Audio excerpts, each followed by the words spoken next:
Anyway, hey guys, welcome back to the S3 Magazine podcast. The guy looking at himself in his little phone right there is Jonathan Woolley. There's not much to look at, Chief. Anyway, we're moving on. I'm Mike Sanders. That's Jonathan Woolley. Today, Woolley's got a fire up his ass, just completely lit about some stuff that's going on with the new Z. I'm a little pissed about it too because I legitimately want one of these cars, but they're apparently impossible to get. Not just because of pricing or dealer markups and price gouging and stupid stuff like that, but also because, well, Nissan just flat out can't make them. Can't make them, can't distribute them. It's a really, really dumb problem in this post-COVID world that we are living in nowadays. I'm sick of the excuses. Woolley, how do you feel about it? Man, I'm with you. Like, I'm pulling for the Z. You know what I mean? Like, the Z is a genuinely exciting sports car if you like sports cars. I'm not saying it's better or worse than a Supra. I'd just like to see it give the Supra its best fight. And it's like not getting to do that. And it's getting frustrating. And I'm looking at the picture of that yellow one that you shot that picture at Riverside. And it still gets me. Like, as I was writing the article, I'm like, oh, dang, it just looks so good from like that back corner angle. But anyway, I wrote a hot, fiery, passionate article on our website today. It's also on our app. If you don't have that yet, it's S3 Magazine. It's on Apple and Android, and it's free with no dealership markups, by the way, unlike the Z. Anyway, I wrote a passionate article, and right now I'm over it. I wrote the article, so we'll see if that comes back. But there was another article that I read, and I went down a rabbit hole. The Z has been out now for a year. We're in early, it's July 5th today, 2023. The Z's been out for a year, except it really hasn't been out, has it? Like, has anybody really seen them run in the streets? Probably not. Maybe at a car show, maybe at SEMA, maybe, one came down from Nashville for some regional, but like, we're not seeing them on the streets, not like we should be. And I started looking into it. It makes a lot of sense because in the first quarter of 2023, they only sold 466 in the US. I don't know what the second quarter is now that we're there. I don't think it's out yet. I was searching for that number. It's got to be more, I would think. But anyway, some Nissan spokesperson was kind of dancing around the reasoning as to why the car is just not getting made. And obviously, as you can expect, it's a shock to no one. They're citing post-corona chip shortages and part shortages. And like, I'm getting real tired of that excuse. I know it might be valid, but like, how long are we going to float this? Like, how long is this excuse going to fly before we go, enough? Like, do better at running your company. At some point, you have got to get back on track. I think 3 years is that point. I think it's more than fair. Like I said, they were dancing around some stuff. They also mentioned two things which piqued my curiosity. And of course, it's a shock to probably no one, it has to do with automation is one thing that they were kind of blaming. And then the other thing was sustainability. Two words that if you throw it around these days, especially sustainability, like, nobody can argue with that. We just have to go, oh, okay, yeah. But like at the plant where they make the Z, apparently, and that the Z is made in Japan, apparently they implemented some new automated, techniques to construction of this thing, particularly in the paint department. And it eliminated some of the humans that could oversee it. And so that's one thing, but like we kind of have to talk about the next thing before we circle back. So basically, more machines in the production process, less humans. So then also because of the environment and sustainability, they've changed the way that they do the paint. I think the curing temperatures have been lowered to save energy, because is that really a big concern when you're transitioning your entire brand to energy-sucking EVs? It seems like the paint application, you know what, crank it up a couple degrees if that's what the paint needs, right? But they're not doing that. They're lowering it down. They're also using different paints with different, more environmentally friendly, sustainable chemicals in the paint that basically translates to shit paint. the chemicals were there for a reason. You can't paint a car with watercolor. Like it's just not working. So circling back to the automation, the machines are really good at detecting flaws in the paint down to like 1/3 of a millimeter, right? So these cars are getting painted with shit paint, apparently. Those are my words, not theirs. And then the machines are going, nope, rejected. If you have to paint a car twice, you're not saving energy. Like this is the age-old measure twice, cut once type of thing. You know what I mean? Like, and that's what had fired me up in this article. It's asinine, dude. It is. How did I say it? Hold on. I felt like in the article I said it. I said a good thing. I said it seems that Nissan has implemented production methods that are actually restricting production. Like it's just so ass backwards. Anyway, I'll take a breath for a second and let you get a word in. You got any thoughts so far? I mean, I see this a lot in manufacturing because my job, aside from S3, is to go out and sell automation to factories. And most of the time it works really, really, really, really well. But a lot of times it doesn't. A lot of times automation can not be implemented correctly or not be exactly the right machine in operation for that application. And when that happens, you run into situations like this where it's like, it's like 9/10 there, but it's not exactly perfect. And when you're trying to do large scale, intricate, difficult production like this, and especially something that has to be quality controlled by a robot, it's going to cause a lot of failures. And when you have a lot of failures, that stuff cannot come off the assembly line until it passes, or else you're basically just selling people tainted goods. So it sounds like what's happening over there right now is these cars are just backing up, or maybe they're doing what so many other brands are doing nowadays, and that is transitioning to a different style of business plan. Throughout all the years of history, it's always just been more, sell as many as possible. You see it in that movie Ford versus Ferrari. Mr. Ford hangs his hat on the fact that they make more cars in a day than Ferrari making an entire year. But it's because they have to manufacture and sell a ton of cars because they don't make as much profit per vehicle. Well, the one thing that COVID taught us is if you play around with supply and demand and you effectively hold the supply back and you designed a really, really cool car so the demand stays high, guess what? You get to sell it for a much, much higher price. It still costs you the same amount of money to make it. You're just making a hell of a lot more profit per vehicle. Now, I don't think that's really 100% what's happening here because they've gone from something that should have been selling tens of thousands per month to literally selling 1,000 in a year. And that's just not going to get it done. But I do think that we're kind of seeing this. Me and you have talked about this for years. I refer to this as the Yeti style of doing business. Over engineer something, make it awesome, really make it really, really sought after, and then charge your customers out the ass for it. And it works really, really well. There's some brands that can pull it off. The luxury brands, you've got Lexus, Louis Vuitton, and just anything out there that is a big brand that you can pay a lot for. Well, these guys are kind of learning that, hey, if we come out with something that's really, really good, look at the Bronco. It's a perfect example. Ford knew that they hit a home run because they put it out there and everybody was like, oh my freaking God, I have to get that thing. So they said, okay, we're going to make them right. We're going to release them slow. We're going to make sure that they're all pre-sold before they leave the line, and they're going to be pre-sold at an exorbitant price. And that's just how we're going to do business.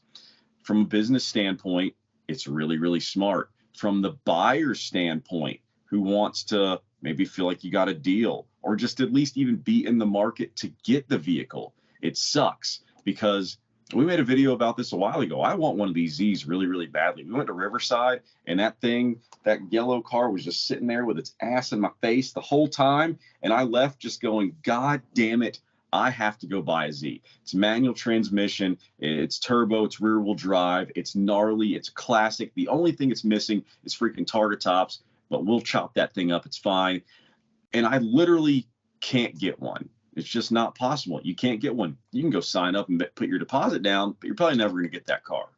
Yeah. I mean, and we can argue about, whether it's just a rehash 370, which is a rehash 350. We can argue about that. But the point is, Nissan pulled it off, man. I'm not saying this car is everybody's cup of tea, but you and me both kind of lit up about this thing in a way that we haven't in a long time. It flat out has that 90s, you can't put a finger on it vibe, right? Like it has a style to it. They knocked it out of the park as far as that goes. It's turbo, it's manual transmission, everything's there, but none of it matters if you can't get it. And the Z is not supposed to be an ultra exclusive GT4 Cayman.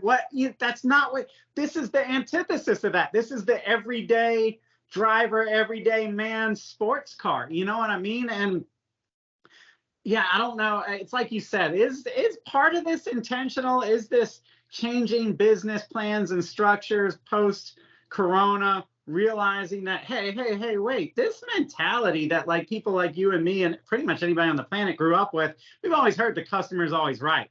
They're challenging that in the automotive industry right now. They're saying, fuck the customer. Here's what you're going to get. You're going to get 5 color options. You're going to get small, medium, large, extra large. And you're going to pay the price that we ask or more if the dealer wants to. And you're probably going to wait on it because you know what? You want it and we got it, And so the business practice has changed. I don't like it. I'm not going to play in that arena until I have to. And right now I don't have to. But it's like you said, I don't think that's the case. I think Nissan knows they're sitting on something cool and they want to get it out there. They need to get it out there. Nissan brand perception right now is shit. Like the Altima has plagued the whole brand. Like, let's just be honest. When you think of Nissan, you don't think good things right now. They're not in a golden era. This car can change that. This car needs to be followed up by a Silvia or a Datsun 510 rendition, something 8.6 price points, not with a Subaru motor, that can be had for $30,000. And that could start to create a renaissance for Nissan. They need to get this car out. But you know what? I said something in the article and I'll stick by it. I said, in these attempts to kiss the world's entire enlightened ass, they're doing dumb production shit. Nissan knows how to produce a car. They basically tried to fix what wasn't broken so that they could virtue signal to this select group of people so they can drop that sustainability hashtag, and it's bit them in the ass. And yeah, I know that the Z is a niche car. Yeah, you notice they're not having this problem with the Altima, right? I don't know if that's because they're not embarking on new production techniques with the Altima, or if the fact that the people that buy Altimas are just so psyched to get approved that they don't give a shit if there's orange peel on the gas lid. You know what I mean? But like, man, they need to get this shit fixed, man. It's frustrating to me. I'm gonna read this short little paragraph, where I said that they're implementing production methods that in fact are restricting production. It's nonsense. It's yielded very low inventory with the Z. Therefore, the prices on Zs have been gouged. Additionally, the Kingston production no doubt wastes energy, right? So arguably on the sustainability front, you're also failing. The world is no better off because you're blundering the production side of things. It's the literal opposite of sustainable. The only measurable difference is we don't have a Z yet. And if you do have a Z, you probably spent $20,000 to $30,000 more than it's actually worth. So sorry for you. Well, you probably didn't get this was just a little joke I put in here. I said, well, probably not even getting the color you wanted, but have faith because in 7 years, the clear coat's going to lift on the roof, spoiler, and hood, and you'll get to repaint it anyway, because having to paint it twice definitely saves energy in the environment for sure. And then what's up? That brings up a good point, because have you ever seen a Nissan 350Z that like still has good paint on it? I feel like this has been a problem with Nissan for years. Every Altima and Maxima and Z that I see has garbage paint. There's no clear coat left. It's all chipping off and getting all bubbly and everything. Like, how much worse could it really be? I mean, yeah, I think in a lot of cases that's negligence. But you know what? My buddy Danny, my jet ski buddy, he got me into stand-up jet skis. I just got him to get like a fun car. He just went out and bought a 350Z, and it's paint on the side is good. It's black. Paint on the hood, the roof, and the spoiler, it's just clapped out. and it's been garage kept. The guy was like, man, I drove it. It's a stock car. He was like, I was driving it and I started working from home when Corona hit and been working from home. So it just kind of sits. But yeah, the paint shit. So yes, they've just complicated the process and the paint is still shit. But now it's affecting the ability of them to sell me the car with shit paint. Fine, but sell it at a reasonable, fair price point. You know, and then I went down whatever, this little writer's rabbit hole of just saying we're being misled, misgoverned, mismanaged, these companies oftentimes, and we're getting tangled in a web of sustainability delusions. I said the result is it's a higher price for a lesser product with more delays. And I kind of said, let that sink in, because it's not just the Z. This is post-corona trends. We are getting a higher price on a lesser product, usually having to put up with some sort of bullshit that goes along with it, whether it's delays or just poor customer service or whatever it is. And then I said, you know, they're urging you to accept all this nonsense for the sake of the environment. That's bullshit. You know what I mean? Like that, it's kind of like they got you cornered. It's kind of a bully move. It's like, well, we're doing this for environment, so you're not going to complain about that, are you? And it's like, I said, at some point that narrative starts to get exhausting and hypocritical, you know. And I had mentioned things and I took it out of this article. I was just like, you know, you're littering the whole fucking world with Ultimas. You're talking about the environment. You know, Rivian has been working hand in hand with our government in Georgia to level 2,000 acres of natural habitat literally in my backyard. And they based the whole company on the fact that it's zero emissions and good for the environment. You know, you have Amazon. I looked it up. Amazon's got like 70,000 vehicles and like 70 planes to deliver rebranded shit from China. And we're putting our emphasis on the temperature at which the paint cures on a Nissan Z and the chemicals that are in it.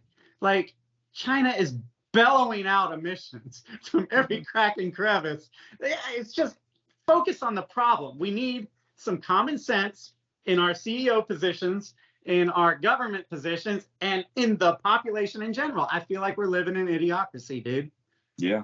To be fair, the person that actually made the decision to buy those painting machines or robots or whatever they're using, the whole sustainability and environmental friendly part of it was probably not the big focus of the selling point, but it was probably the tipping point that put it over the top of, oh, well, it just helps in so many other aspects. And then you get it, takes them all this time to make the machine, they install it, they put it in, you go to paint the first car, and it goes, fail. Paint the next car, goes, fails quality control. Next one, fails quality control. Then you start scrambling, going, what the hell did we do? Oh my God. And these big automation projects, man, they take a long time to implement. They take even longer to fix if and when you find out that you kind of screwed it up. And I think that's what we're seeing right now is they figured out they got the wrong machine for the wrong application. They screwed the pooch, and now they've got to figure out how the hell to fix it. But guys, you have to figure it out. Like, you're Nissan. You can't just sit back and go, I guess it just is what it is. Go back to what you were doing before if you have to. Just do something. Make the damn car so we can buy it. We want to buy it. I literally want to buy one right now. Like, let me buy it. And the clock is ticking. The car is aging. You know what I mean? You can't, I don't remember what year they announced this car as the 400Z or whatever, but kind of situation with the Cybertruck. You know, they start, because of social media, like automotive companies have really started hyping cars way prematurely. They come out with a drawing, a picture of the headlights on a dark background, some bullshit teasers, and then they start taking orders. And that's a dangerous game to play, as we're seeing with the Cybertruck. I read somewhere, and I can't quote it because I can't remember the source, and I don't remember the exact numbers, but they were saying the amount of orders they have on the Z at this point would take, let's just say 7 years. It was between 5 and 10 to fulfill at this pace. Like, we're going to be expecting the next generation. You can't just sit on your thumbs and hope that this problem goes away. And I think you're right. The automation thing, maybe the tipping point is, hey, we can spin this, and the PR department can, you know, send a press releases out that we're zero, working towards zero emission goals and all this bullshit that they all want to say. Fix it. Just go back to the old stuff. Well, nobody's going to judge you. I can tell you, we're not going to do an article saying, their machines didn't work. You tried it, it failed. Go on. I'm tired of hearing about this, man. I've been hearing about this. I love rad era 80s and 90s neon prints and stuff like that. And I was getting frustrated because we can't hit those colors on some of the shirts and stuff that we do. And I'm like, what's the fucking problem here? Like, shirts in the 80s were hitting those colors. And here we are 35 years later, and we can't hit the colors in the future that we were hitting in the past. And he was like, it's fucking government, man. They have screwed with the chemicals, and the colors don't pop, and everything's got to meet some sort of requirement. My question with the whole climate, sustainability, emissions, bullshit, whatever words you want to throw at it, is like, you can't keep moving the goalposts around. And I feel like that's what they're doing. Like, reaching whatever, what do you even call it? Like, reaching, like, whatever, sustainability is a never achievable goal, because everything that we do creates an impact on the earth. So, like, are we making notable improvements? Is the fact that we can't hit neon pink like we used to in 1989 made the air cleaner? Because it damn sure feels like the same air. It's just we don't have the same, when the Z32, the 1989, 1990 300ZX that you and me both love, is like the best Z. When that car came out, I was 11 years old, 10 years old. And the car rocked my world. You know what I mean? Because it was such a departure from the 80Z Z, from the Z31 or whatever. So then all of a sudden it went from angular to like freaking swoopy, and it was absolutely cruising California cool. You know what I mean? And I grew up in Florida, so maybe that's a bit skewed because it's the Sunshine State, but like those cars started popping up everywhere. Like, there was no year-long delay. There was damn sure nobody making excuses. I just had a buddy make an excuse. Oh, car's only been out for 2 weeks, bro. I'm like, 13 months. Like, stop making excuses for these floundering business moves. Anyway, yeah, the car was out. The Z32 was out. By the time it had been out for a year, they were making the next crop of colors, like the light blues. The alternative colors were coming out to try and get the next batch of people. Like, this is just a fuck about. Like, I just don't know how else to say it. Like, they're just screwing the pooch, and it is some sort of post-corona mindset to where this flies.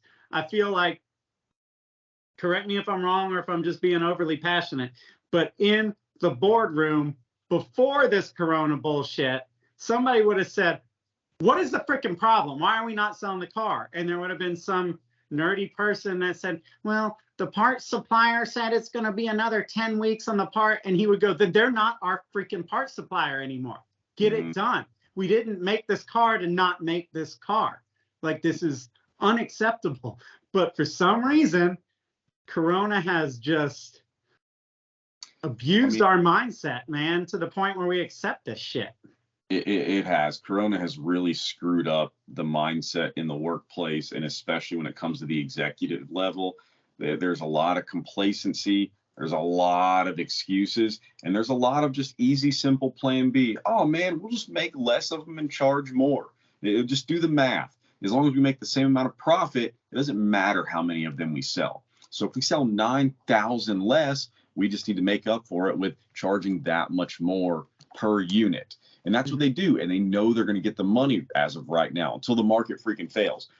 If and when we really do go into a hardcore recession and people start losing jobs and houses and cars, and people are no longer taking out these big loans and making these big purchases, at that point, this way of thinking, this way of screwing over the customer to get more profit margin, that way of thinking will then big time bite these companies in the ass. And they're going to have to go back to the numbers game again and go, oh, all right, well, we got to find a way to make this car affordable because we got all this money into R&D in this thing, and we got to go sell the crap out of it in order to just break even, basically.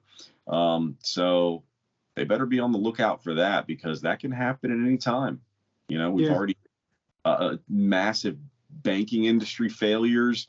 But there've already been a couple of automotive companies, EV startups, that have gone under this year. So it's not like nothing's happening, man. The stock market's been just rocky and all over the place for the last, like, I don't know, 3-4 years. So financially speaking, these guys maybe should not be playing as many games as they're playing right now. That's just my advice. But or if they're not playing games, they need to get their head back in the game, because they're asleep, man. I mean, that post-corona business mentality, dude, call me a boomer, but that just doesn't freaking work for me. I just don't. I want the company to want my business. You know what I mean? I want them to appreciate my business, not this attitude that I'm lucky to get one of their cars, because that's not going to fly, dude. Like I said, I'm not playing that game until I'm forced to. And it's probably still not going to be a new car at that point. You know what I mean? And it's a fucking turnoff. And it should be for anybody. I don't understand how people are patient with it. How people will be like, "Oh, stop being a boomer." No, that's not. You use your words. That's not being a boomer. That's just appreciate your customers. That doesn't make me a boomer to say that. That's the way that it should be. Work hard to please your customers. Stop making excuses. Make the damn cars. Price them, especially at this level, a Nissan Z level. Price them competitively, and get people in the cars. I mean, they're gonna fuck around to the point where we as a population forget why we even wanted a car like this in the first place. It's already happening. The population's view of cars is changing. It's no longer romantic. It's no longer like this soul connection. It's turning into an appliance, and it's happening at an alarmingly fast rate. Yep. And yeah, I mean, that, like I said, they keep fucking around, dude, and people are gonna be like, why do I want this? I can't put anybody in. You know what I mean? Like, they're gonna lose the romance behind a sports car, and then good luck trying to teach that again. It's fucking magic that happened between humans and cars, and they're very, very fortunate to have that, because I guarantee you the people that make washers and dryers and dishwashers wish that they could have the kind of magic that the automotive industry has, and it ain't there. Nobody cares about the refrigerator. You know what I mean? But like, there's something special about a car, and they're losing the enthusiasts now. You know what I mean? Like, the very ones that were like patriots for, automotive culture, they're losing us. Like, they're like, like, they're in, as far as I see it, they're in real dangerous waters. So I hope they like making Altimas. That's going to be what the fuck it is. Because, I mean, seriously, we say it all the time with EVs and with everything else, make it make sense. Like, there is a demand for this car. Like, the Z has a pent-up demand. There is excitement for this car. Not at $80,000. They're on crack. Yeah, it's true. And they need to make more of them than, I swear to God, I think Bentley hand makes more cars than Nissan is making Zs. Like, it's stupid. So that's all I got to say about that, unless you got anything you want to add. No, that's it. You got a lot of sorry Susans that you need to edit out of this one for sure. Really? Yeah. Sometimes I don't know, man. It's like I just kind of zone out and the words just come out. Okay. All right, it happens. Well, it's real. All right, well, I don't know, man. It sucks, because I don't want to bitch about this car. Like, I like this car. I know that other people like to bitch about, oh, it's just, like I said, it's a rehashed whatever. Why would you spend? I'm not even on that train. Like, I'm genuinely excited about this car, and it pains me that they did something right, and then they're apparently doing so much wrong and blundering the right that they did. Please, Nissan, just get the freaking car out there and get the price under control. The demand is there. You guys are screwing the pooch. It's a dumb bottleneck for sure. Anyone over there in ops management needs to go fix this immediately. Yeah. Okay. Well, good luck with that, guys. Anyway, if you've listened this far and you don't know who the hell we are, we're S3 Magazine. We have a website. We have an app. We do a lot of, what do you want to call an article like this? Passionate, biased, enthusiast-driven, stuff like that. And then we do a lot of rad stuff, the car culture side of it. So like when you do finally get your Z, praise God, and you want to do some fun things to it, like we cover that kind of stuff too, cool features and whatnot. So yeah, check us out.